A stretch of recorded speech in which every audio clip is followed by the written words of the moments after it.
خبردار کر دیں ایک بہت بڑی آفت سے۔ ویسے باسن جب واحد آتا ہے تو عام طور پر اس کے معنی جنگ ہوتے ہیں، جب جمع میں آتا ہے تو سختی، مصیبت، بھوک، فاقہ، یہ سارے بأسا۔ آیت البر میں بھی ہم نے پڑھا والصابرین فی البأساء والضراء وحین البأس۔ بأسا جب جمع میں آیا ہے تو فقر و فاقہ، تکلیف، مصیبت، اور حین الباس جنگ کے وقت۔ تو ان دونوں کو ذہن میں رکھیے، بہت بڑی آفت، بہت بڑی آفت، بہت بڑی آفت ایک تو ہے دجالی فتنے کی، دجال المسیح الدجال جو آنے والا ہے، جس کے بارے میں حدیث میں آتا ہے کہ کوئی نبی اور رسول ایسا نہیں گزرا جس نے اپنی قوم کو دجال کے فتنے سے آگاہ نہ کیا، اور پوری انسانی تاریخ میں دجال کے فتنے سے بڑا کوئی فتنہ نہیں، اور وہ ہر بندہ مومن کے امتحان کے لیے کڑا ترین جو ہے مرحلہ آ جائے گا، سخت ترین امتحان اس کا لیا جائے گا۔ تو یہ جو سختی ہے اس کی خبر دیتے ہوئے یہ سورہ مبارکہ نازل ہو رہی ہے، اور خاص طور پر اسے باسن اگر جنگ کے معنی میں لیں تو الملحمۃ العظمیٰ، کتاب الملاحم جو کہ آپ دیکھیں گے احادیث کی کتابوں میں پورا باب ہے کتاب الملاحم، اور اس کا تعلق بھی دجال کے ساتھ ہے، کیونکہ پھر دجال ہی کو قتل کریں گے حضرت مسیح علیہ السلام نازل ہو کر۔ تو یہ سارا مسئلہ جو ہے اس کی خبر دینے کے لیے قیما لینذر بأسا شدیدا من لدنہ، گویا کہ یہ جو احادیث کی کتابوں میں آپ کو حدیث کے ابواب ملتے ہیں، چاہے وہ کتاب الفتن ہو اور چاہے وہ کتاب جو ہے آثار قیامہ ہے، اس طرح کے جتنے بھی ہیں، اور کتاب الملاحم ہے، یہ گویا کہ اس کی شرح ہے لینذر بأسا شدیدا من لدنہ، اور یہ ہوگا بھی خاص اللہ کی طرف سے، یہ آزمائش بھی، یہ دجال کا فتنہ بھی، یہ بہت بڑی جنگ بھی، جس کو آرمگڈون کہتے ہیں، کرسچین جو ٹریڈیشن ہے اس میں اس کے لیے لفظ ہے آرمگڈون، ایک بہت بڑی جنگ ہوگی۔ ڈکشنری میں بھی آپ دیکھیں گے کہ خیر اور شر کی قوتوں کے درمیان اس دنیا کے خاتمے سے پہلے ایک بہت بڑی جنگ ہو رہی ہے جس کا نام آرمگڈون ہے۔ لینذر بأسا شدیدا من لدنہ ویبشر المؤمنین الذین یعملون الصالحات، اور تاکہ بشارت دیں وہ ان اہل ایمان کو جو نیک عمل کرتے ہوں، ان لہم اجرا حسنا، کہ ان کے لیے ہوگا بہت اچھا بدلہ، ماکثین فیہ ابدا، اور وہ اس میں رہیں گے ہمیشہ ہمیشہ۔ یہ جو دجالی فتنہ ہے اس کے ساتھ ایک خاص مناسبت ہے اس سورہ مبارکہ کی۔ احادیث میں آتا ہے کہ دجالی فتنے کے اثرات سے بچنے کے لیے اس سورہ مبارکہ سے ذہنی اور قلبی رشتہ مفید ہے، اس کی تلاوت کرتے رہنا، خاص طور پر جمعے کے روز پوری سورہ کہف، ورنہ یہ کہ کم سے کم اس کی ابتدائی اور آخری آیات ان کی بڑی اہمیت ہے۔ دجالی فتنہ اصل میں کیا ہے سمجھ لیجئے کہ ایک تو ہے دجالی فتنہ بالعموم، دجل کہتے ہیں فریب کو، جیسے کہ کوئی نبی نہیں ہے وہ اس نے فریبی لبادہ اوڑھ لیا، نبوت کا دعویٰ کر رہا ہے، وہ دجال ہے۔ تو اس طرح کی تو حضور نے فرمایا ہے کہ 30 دجال پیدا ہوں گے، انہی میں سے ایک ہمارے زمانے کے اندر جو ہے یہ غلام احمد قادیانی بھی تھا، وہ دجال تھا، جس نے کہ اعلان کیا کہ میں نبی ہوں جبکہ وہ نبی نہیں تھا، تو فریبی بنا ہوا جس نے کہ ملمہ اپنے اوپر چڑھایا ہوا ہے۔ اسی طریقے سے دجالی فتنہ یہ جو ہے اس پوری دنیا میں اس وقت جو فتنہ ہے وہ یہ ہے کہ مادہ پرستی کا اتنا غلبہ ہو چکا ہے ذہنوں کے اوپر، افکار کے اوپر، لوگوں کے نظریات کے اوپر، لوگوں کی اخلاق کے اوپر، لوگوں کے اقدار جو ہیں، ویلیوز جو ہیں اس کے اوپر، کہ وہ آخرت کو بالکل بھول گئے، اللہ کو بھول گئے، اسباب کے اندر گم ہے، مسبب الاسباب سے ظہور ہو گیا، دنیا ہی دنیا ہے، آخرت کو بھولے ہوئے ہیں، مادہ ہی مادہ ہے، روح سے کوئی سروکار ہی نہیں۔ یہ ہے بالعموم جس کا نام دجالی فتنہ ہے، کہ حقیقت کے اوپر پردہ پڑا ہوا ہے، آخرت پر دنیا کا پردہ پڑا ہوا ہے۔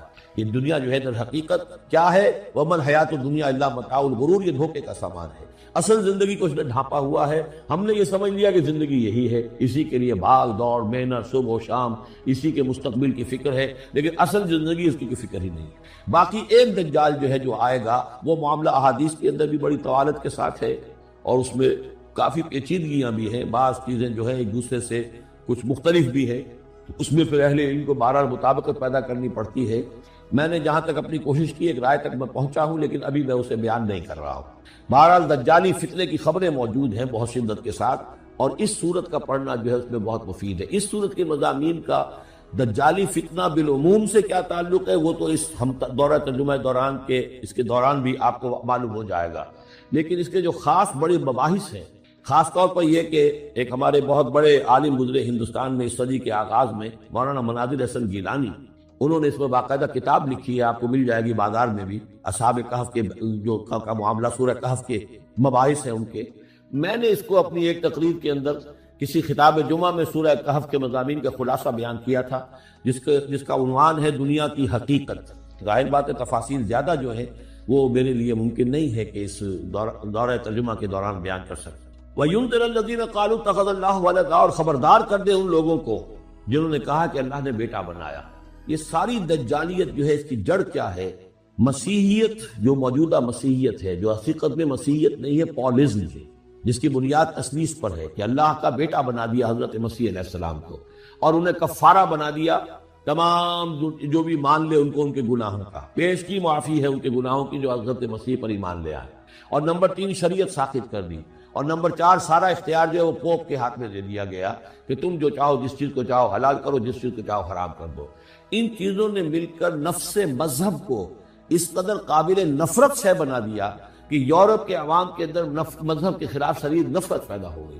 چنانچہ اس کے بعد جب مسلمانوں کے زیر اثر وہاں پر علم پھیلا ہے، ہسپانیہ کی یونیورسٹیوں سے علوم اور فنون جو ہیں یہ فرانس اور اٹلی اور جرمنی کے نوجوان آتے تھے، اور وہاں آ کر وہ قرطبہ اور غرناطہ اور طلیقلہ کی یونیورسٹیوں سے پڑھ کر جاتے تھے، تو ان کے زیر اثر جو ایک ریفارمیشن شروع ہوئی، اصلاح مذہب، اور ایک رینائسنس، تحریک احیاء العلوم، وہ جو اصل تو تحریک تھی اس بات کی کہ انسان علم کی طرف دوبارہ رجوع کرے، لیکن یہ کہ وہ علم جب آگے بڑھا ہے تو وہاں پہ عیسائیت کے خلاف جو رد عمل تھا اس کی وجہ سے اس میں مذہب کی دشمنی جو ہے اس تحریک کے اندر خود بخود شامل ہو گئی۔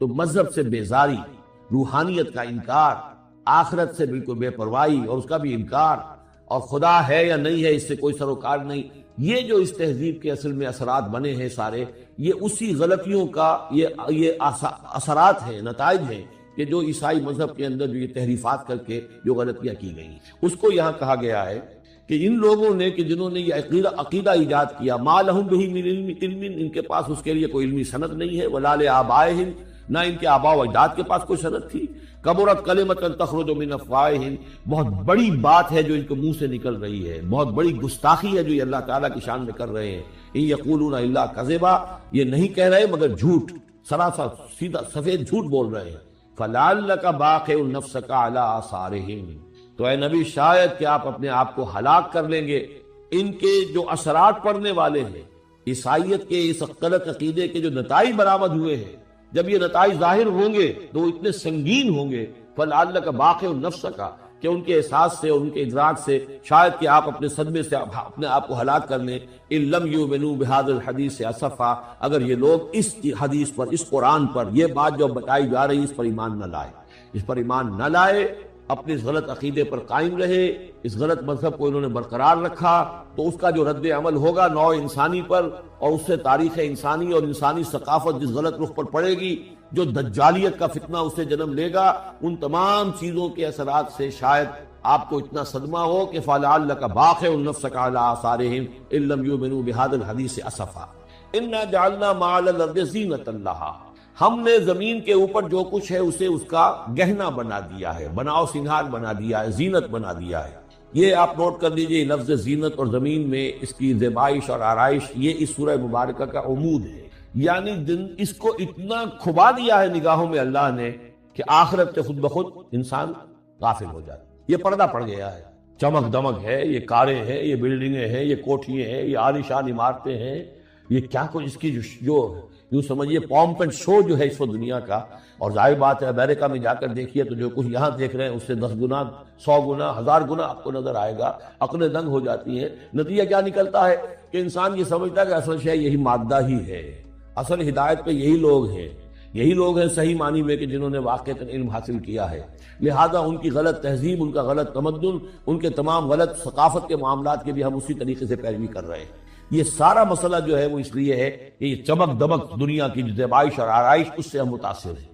انا جعلنا ما علی الارض زینۃ لہا، جو کچھ زمین کے اوپر ہے اسے ہم نے اس کے لیے بناؤ سنگھار بنا دیا، لنبلوہم، تاکہ ہم آزمائیں ان کو، ایہم احسن عملا، کون ہے ان میں سے اچھے عمل کرنے والا۔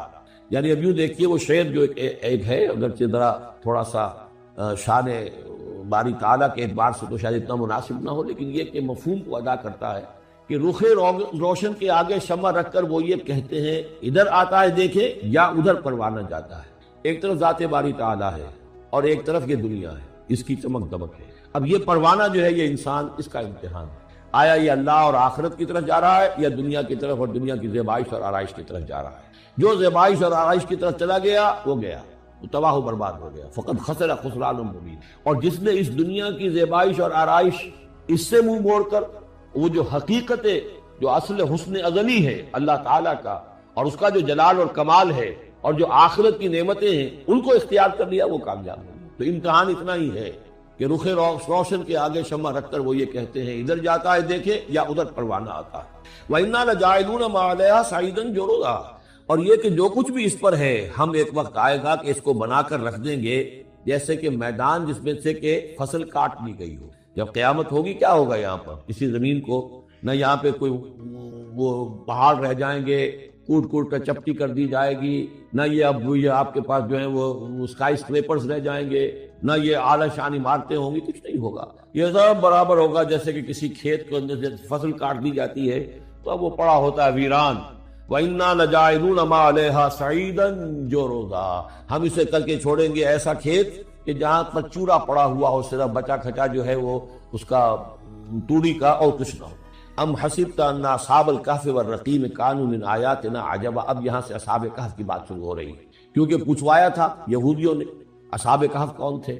کیا تم سمجھتے ہو کہ اصحاب الکہف والرقیم رقیم جو ہے ان کی تختی تھی ایک جس کے اوپر ان کے حالات لکھ کر جو ان کے ایک جو کہف تھی ان کی غار جو تھی اس کے اوپر لگا دی گئی تھی تو انہیں اصحاب الکہف بھی کہتے ہیں اصحاب الرقیم بھی کہتے ہیں. یہ دونوں انہیں ایک ہی گروہ کے نام ہیں. کیا وہ تمہارے خیال میں ہماری بڑی عجیب آیات میں سے تھا؟ یعنی واقعتاً بات تو غیر معمولی تھی لیکن حقیقت میں ہمارے ہاں تو ہماری تخلیق میں ہماری صنائی میں اس سے ہزاروں گنا زیادہ عجیب باتیں ہوتی ہیں. ہمارے لیے تو کچھ ہے ہی نہیں کسی بھی درجے میں. تم سمجھتے ہو شاید وہ بہت بڑی بات ہے. یہ سابق کہف کا جو قصہ ہے اب میں سمجھتا ہوں کہ پورے وثوق کے ساتھ ہم کہہ سکتے ہیں کہ یہ قصہ کیا تھا. دیکھیے جب حضرت مسیح علیہ السلام آئے ہیں تو یہ پورا علاقہ جو ہے فلسطین کا اور یہاں پہ جو آپ نے تبلیغ کی ہے تو یہ اس وقت رومن امپائر کا ایک حصہ تھا. اگرچہ مقامی طور پر ایک لوکل بادشاہ جو تھا یہودی وہاں پر حکومت کر رہا تھا لیکن وہ پپٹ تھا. اصل میں تو حکومت جو تھی رومیوں کی. رومی تھے بت پرست. اور اس کے بعد چونکہ انہوں نے بغاوت کی حضرت مسیح تو اٹھا لیے گئے سن 30 عیسوی کے آس پاس یا 33 عیسوی کے آس پاس. لیکن اس کے بعد جو ہے ان یہودیوں نے بغاوت کی رومیوں کے خلاف جس کے نتیجے میں سن 70 عیسوی میں ٹائٹس رومی نے تو ان کی حکومت بھی ختم کی اور بیت المقدس کو برباد کیا یروشلم کو تباہ کیا 1,33,000 یہودیوں کو قتل کیا اور ان کو بھیج دیا نکال دیا وہاں سے باہر. اس وقت کا معاملہ یہ ہے کہ اب کوئی اکے دکے جو بھی رہ جاتے تھے یہاں پر کوئی یہودی یا عیسائی یہودیوں کو تو نکال دیا عیسائی رہ گئے لیکن عیسائیوں پر بھی بہت ظلم ہوتا تھا. یہ موحد تھے حضرت عیسیٰ کے ماننے والے وہ بت پرست تھے. تو اس زمانے میں کہیں بادشاہ کوئی تھا ڈیسیس یا دقیانوس جس کو کہتے ہیں. اس کے زمانے میں کچھ جو عیسائی تھے حضرت عیسیٰ پر ایمان رکھنے آج کے عیسائیوں پر قیاس نہ کیجیے جو نصارہ تھے حضرت عیسیٰ کو ماننے والے جو موحدین تھے ان میں سے کچھ نوجوانوں کی پیشی ہوئی بادشاہ کے دربار میں. انہوں نے کہا کہ تم اپنے نئے دین سے اگر باز نہیں آؤ گے اتنے دن کی مہلت تمہیں دی جا رہی ہے تو تمہیں سوری چڑھا دیا جائے گا. بس مہلت دی جا رہی ہے جاؤ اور کر لو سوچ لو. ان لوگوں نے آ کر سوچا کہ اب نہ تو ہمارے لیے یہ ممکن ہے کہ ہم مقابلہ کر سکیں چلو کسی غار میں چھپ جاتے ہیں دیکھیں اللہ تعالیٰ کیا کرتا ہے ہمارے لیے. وہ ایک غار میں جا کر چھپ گئے اور غار میں جا کر چھپے ہیں تو اللہ نے انہیں وہاں پر سلا دیا. موت تاری نہیں کہ سلا دیا. اللہ کروٹ بھی بدلواتا رہا ان کے لیے سارا کچھ بندوبست کیا اللہ کی قدرت میں تھا. حضرت عزیر کو 100 برس کے لیے مار دیا تھا موت کے بعد ان کو دوبارہ زندہ کر دیا. لیکن یہ کہ ان کا معاملہ یہ ہے کہ ان کو وہاں پر جو ہے تقریباً 300 برس یہ وہاں پر پڑے رہے اس غار کے اندر. غار کی شکل کچھ خاص ایسی تھی کہ ادھر آنا جانا لوگوں کا تھا ہی نہیں.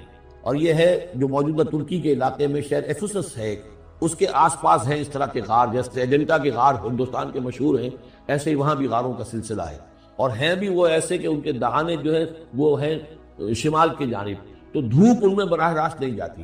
صرف یہ کہ ریفلیکٹڈ لائٹ تو آتی ہے لیکن یہ کہ براہ راست دھوپ نہیں جاتی تو ایک طرح کا اندھیرا سا اس کے اندر ٹوائی لائٹ جسے آپ کہہ لیں وہ رہتا ہے سارا دن. وہاں پر یہ 300 برس تک سوتے رہے.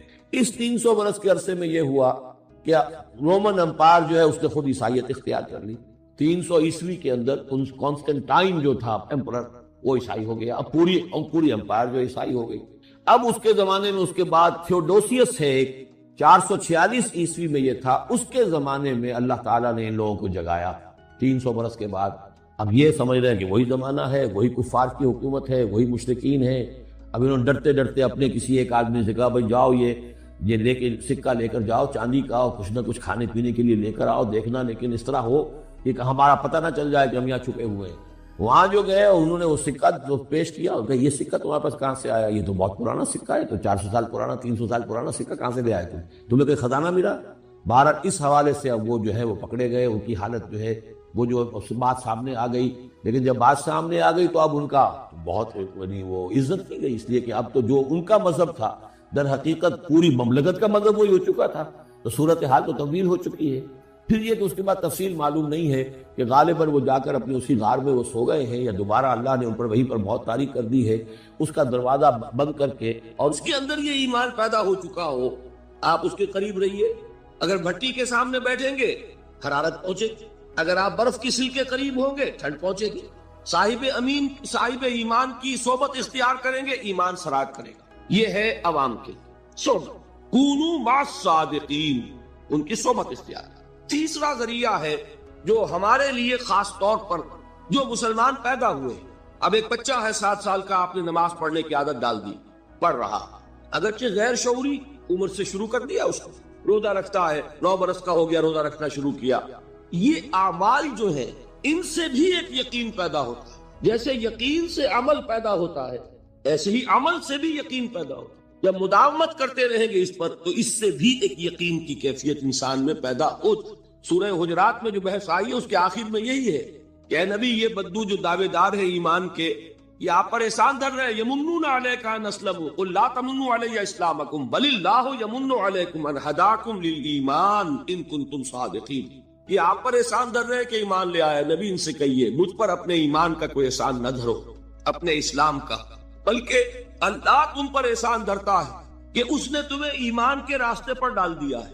جب اسلام پر آ گئے ہو تو عمل کرتے رہو گے، ان تطیعوا اللہ ورسولہ، اگر عمل کرتے رہو گے تو اس عمل کے ذریعے سے بھی تمہارے اندر ایمان پیدا ہو جائے گا۔ تو یہ 3 راستے ذہن میں رکھیے، جو عوام ہے غور و فکر، سوچ بچار، اس کی صلاحیت نہیں یا مواقع نہیں، ان کے لیے یہ 2 راستے، یقین بذریعہ عمل اور یقین بذریعہ صحبت۔ یہاں سے اٹھا رہے ہیں لوگوں کو، بار بار یہیں آ جاتے ہیں، آپ یاد یہاں پر لیکن ان کو دقت ہوتی، یہاں پہ کوئی صاحب پہلے سے روک دیا کرے نا جو بات میں گڑبڑ ہوتی ہے۔ تو ایک ایمان ہے انٹلیکچوئلز کا، صدیقین کا، جن کو قرآن کہتا ہے اولو الالباب الذین یعقلون ان فی خلق السماوات والارض واختلاف اللیل والنہار لآیات لأولی الالباب، ہوش مندوں کے لیے، عقل مندوں کے لیے، غور و فکر کرنے والوں کے لیے، اصحاب دانش و بینش کے لیے ہماری کائنات میں ہماری نشانیاں ہیں، غور کرو اور ہمیں پہچانو، خود اپنے اندر جھانکو اور ہمیں پہچانو، اور ہماری آیات جو ہیں ہمارے کلام کی، اس کی آیات جو ہیں ان میں وہ ایمان رچا بسا ہوا ہے، ان پر غور کرو، غوطہ زنی کرو۔ قرآن میں ہو غوطہ زن ہے مرد مسلمان، یہ ہے ٹاپ کا ایمان، یہ ہے اصل وہ ایمان کہ جو مطلوب ہے۔ اب باقی حضرات جو ہیں ان کے قریب رہیں گے، ایمان حاصل کر لیں گے، اور جو اعمال اللہ نے بتائے ہیں ان پر عمل کرتے رہیں گے، ایمان۔ اب دوسری بات کی طرف آئیے، نفاق سے کیسے بچا جائے، اس کے لیے بھی 3 عمل ہیں۔ پہلی چیز، اور 2 چیزیں تو وہ ہیں کہ جو سورہ منافقون ہی کے دوسرے رکوع میں بیان ہوئی۔ پریونشن کیسے ہوگی، بچو گے کیسے؟ دوام ذکر، اللہ کو یاد رکھو، یا ایھا الذین آمنوا لا تلہکم اموالکم ولا اولادکم عن ذکر اللہ ومن یفعل ذلک فاولئک هم الخاسرون۔ دل کو غفلت میں مت آنے دو، دل غافل ہوگا شیطان کا ڈیرا بن جائے گا۔ وہ دوام ذکر میں، البتہ یہ ذہن میں رکھیے کہ دوام ذکر کا ذریعہ کیا ہے، اس میں مغالتے ہیں لوگوں کو، جو سب سے بڑا ذکر ہے اس کو بھولے ہوئے ہیں، اور جو تیسرے چوتھے نمبر کا ذکر ہے اس کو سمجھ بیٹھے ہیں کہ بس یہی ذکر ہے۔ سب سے بڑا ذکر، مجسم ذکر قرآن میں، الذکر انا نحن نزلنا الذکر وانا له لحافظون۔ وہ الذکر کون سا ہے؟ قرآن۔ اسی کو فرمایا، میں نے وہ آیت سنائی تھی کہ لوگ تنزیہ کہتے تھے، یا ایھا الذی نزل علیہ الذکر انک لمجنون، حضور سے مخاطب ہوا کہتے ہیں فلاں جس کے اوپر کے اس کے خیال کے مطابق ذکر نازل ہوا ہے، ہم تو تمہیں پاگل سمجھتے۔ وہاں بھی لفظ کیا ہے؟ الذکر۔ تو معلوم کیا ہوا؟ انا انزلنا الیک الذکر لتبین للناس ما نزل الیہم، یہ الذکر ہے۔ تو اس سے بڑا ذکر کوئی نہیں۔ تلاوت قرآن، تدبر قرآن، غور و فکر قرآن کا، قرآن کو یاد کرنا، اس پر میرا کتاب چاہے مسلمانوں پر قرآن مجید کے حقوق، اب تو یہاں شاید کوئی کتاب موجود نہیں رہی ہے، بہرحال اگر آپ کو ضرورت ہوتی ہے پاکستان سے منگا لیتے ہیں، ہر شے پڑھیے، انشاءاللہ آ جائے گی چیز۔ نمبر 2 ذکر کیا ہے؟ اقیم الصلاۃ لذکری، نماز کو قائم کرو میری یاد کے لیے۔ یہ ذریعہ ذکر میں وہ تو ہے ہی مجسم ذکر، اور یہ ذریعہ ذکر میں سب سے اہم ہے۔ یہ عملی ذکر بھی ہو رہا ہے اور قولی بھی ہو رہا ہے۔ سورہ فاتحہ پڑھی آپ نے، قرآن شریف کچھ آیات پڑھی، پھر رکوع کیا۔ یہ رکوع جو ہے یہ آپ کا عملی ذکر ہے کہ آپ نے اپنے وجود سے اللہ کی عظمت کو تسلیم کیا۔ پھر آپ سجدے میں گرے، یہ آپ کا عملی ذکر ہے کہ اپنے وجود سے آپ نے اللہ کی عظمت کو اور تسلیم۔ تیسری چیز ہے مسنون دعائیں اور مسنون اذکار جو حضور سے ثابت۔ ہمارے ہاں کیا ہو گیا، مجھے فلاں بزرگ نے یہ چیز بتائی ہے، وہ تو پڑھتے چلے جا رہے ہیں، نہ قرآن سے دلچسپی، نہ اذکار مسنونہ سے دلچسپی، ادعیہ معصورہ۔ آپ غور کریں گے کہ زندگی کے ہر عمل کے لیے حضور کی دعا موجود ہے۔ صبح اٹھے دعا ہے، آنکھ کھلتے بیت الخلاء میں داخل ہونے لگے دعا ہے، نکلے دعا ہے، وضو کرنے بیٹھے دعا ہے، فارغ ہوئے دعا ہے، مسجد کے لیے گھر سے نکلے دعا ہے، مسجد میں داخل ہوئے دعا ہے، مسجد میں تو ہے ہی ذکر، نماز ہے، تلاوت ہے، باہر نکلے دعا ہے، گھر میں داخل ہونے لگے پھر دعا ہے، سواری پر سوار ہو رہے ہیں دعا ہے، اتر رہے ہیں دعا ہے، شیشہ دیکھ رہے ہیں دعا ہے، کپڑے پہن رہے ہیں دعا۔ زندگی کا کوئی عمل نہیں یہاں تک کہ جو تعلق زن و شو ہے، جس کو کہ خالص حیوانی بات سمجھا جائے گا، اس کے لیے بھی دعا ہے۔ غفلت میں وہ کام بھی نہیں کرتا، سمجھ رہے آپ؟ اب آپ غور کیجئے، اس میں کوئی اضافی وقت نہیں لگا، کوئی اضافی پوسچر اختیار نہیں کیا، اپنے یوں بیٹھو، اس طرح بیٹھو، یوں کرو، کوئی آپ کا وقت اضافی نہیں لگا، جو کام کر رہے ہیں اور آپ اللہ کو یاد کر رہے ہیں، اور وہ اللہ کی یاد اس کام کی مناسبت سے ہے۔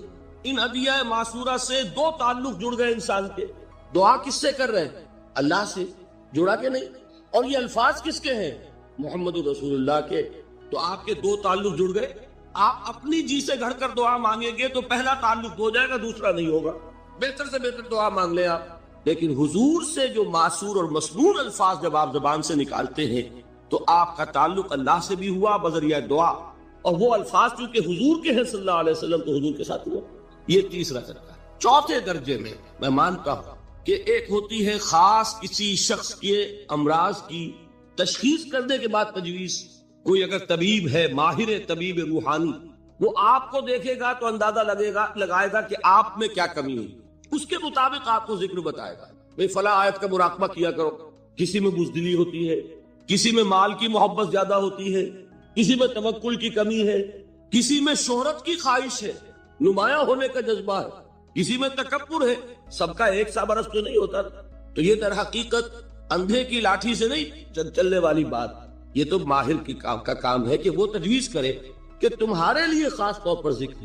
در حقیقت ہمارے جو یہ سلسلے تھے سلوک کے، بڑے ماہر ہوتے تھے یہ لوگ، بڑے ماہر اطباء تھے۔ یہ جو علم نفسیات ہے اس کے ہمارے صوفیاء سے بڑھ کر کبھی کوئی عالم گزرا ہی نہیں دنیا میں۔ فرائیڈ کیا ہے اور ایڈلر کیا ہے اور یونگ کیا ہے، بچے ہیں ہمارے صوفیاء اکرام نے جس طرح انسان کی نفسیات کو سمجھا، اور وہ ان کی مناسبت سے تجویز کرتے تھے۔ لیکن اس کو رکھا جائے گا چوتھے نمبر، جیسے مولانا احمد علی صاحب فرمایا کرتے تھے، بھائی اس آیت کا مراقبہ کیا کرو۔ مراقبے کیا مانی؟ ابھی ان الفاظ کو بھی ہم نے خام خواہ کچھ خاص ایک شکل دے دی۔ مراقبہ کیا؟ توجہ کرنا، دھیان کرنا، خاص اس آیت کے اوپر، اس کے معانی پر اپنے ذہن کو جمانا۔ تو کیوں ہے؟ تاکہ آپ کے اندر جو کمی ہے اس کی تلافی اس سے۔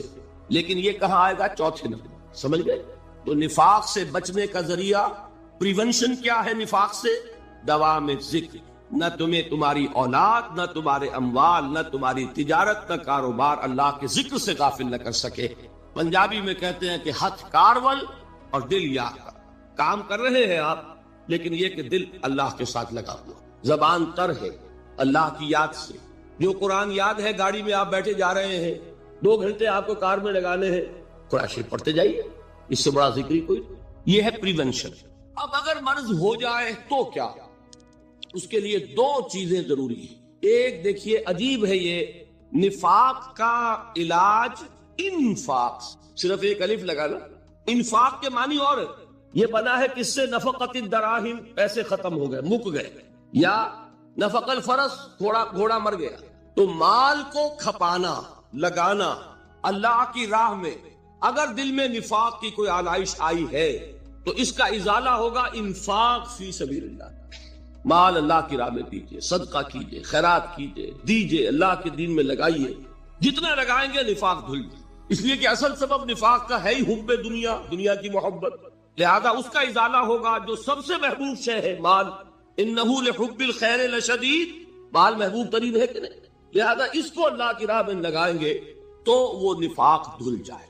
اور ایک اور چیز ہے جو بہت اہم ہے، بہت ہی شعوری طور پر اس کا اہتمام کیجئے، جس وقت دین کے کسی فرض کی انسان کو سمجھ آ جائے، اس کا شعور پیدا ہو جائے، پھر ڈیلے نہ ہو، ذرا سا ڈیلے جو ہے اس پر عمل کرنے میں، یہ در حقیقت نفاق کو جڑ پکڑنے کا موقع دینا ہے۔ امیڈیٹ ایکشن، ایک بات سمجھ میں آ گئی، فوراً عمل۔ اس میں شیطان کیا کرتا ہے، ذرا ٹھہر جاؤ، ابھی دیکھو یہ فرض ہے، یہ ذمہ داریاں ہیں، یہ کرنا ہے، اور پھر لگا دینا اپنے آپ کو۔ بہت سے لوگ کہتے ہیں بس یہ ریٹائرمنٹ کے بعد تو سارا میں دین کے لیے وقت